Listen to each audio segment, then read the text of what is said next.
ধরা যাক আপনাকে একটা বিষাক্ত সাপ কামড় দিল, এখন আপনার করণীয় কি?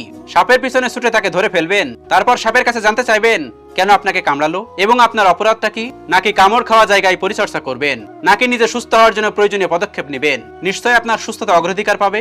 আপনার জীবনে হয়তো কোনো বিষাক্ত মানুষ এসেছে, আপনাকে ঠকিয়েছে, অপমান করেছে এবং ক্ষতি করেছে। এখন আপনি যদি তার সাথে ক্যাসালে জড়ান, তাহলে কিন্তু ক্ষতি আপনারই হবে। চেষ্টা করুন নিজের প্রশান্তি বাড়াতে। চুপচাপ লোকটার থেকে সরে যান, আর কখনো ফিরে তাকাবেন না। তাকে কোনো কিছু বোঝাতে যাবেন না। আপনার কষ্টে সাপের মতো বিষাক্ত মানুষদের কিছু যায় আসে না। নিজের পরিচর্যা করুন, নিজেকে ভালোবাসুন। পারলে লোকটাকে ক্ষমা করে দিন। যতদিন দেখবেন ক্ষোভ পুষে রাখবেন, ততদিন মানসিক অশান্তি আপনাকে ঘুমাতে দেবে না। প্রতিশোধের নেশা আপনাকে দিন রাত ভোগাবে। আপনার জীবনটা খুব ছোট, কবে হুট করে চলে যাবেন তা কেউ জানে না। বেঁচে থাকার সময়টুকুতে অশান্তি কুড়িয়ে লাভ কি? সবাইকে ক্ষমা করে দিয়ে যদি শান্তিতে জীবন কাটানো যায়, তবে তার থেকে উৎকৃষ্ট কি কিছু আছে? আসুন জীবনের সব ক্ষেত্রে ইতিবাচকতার চর্চা করি।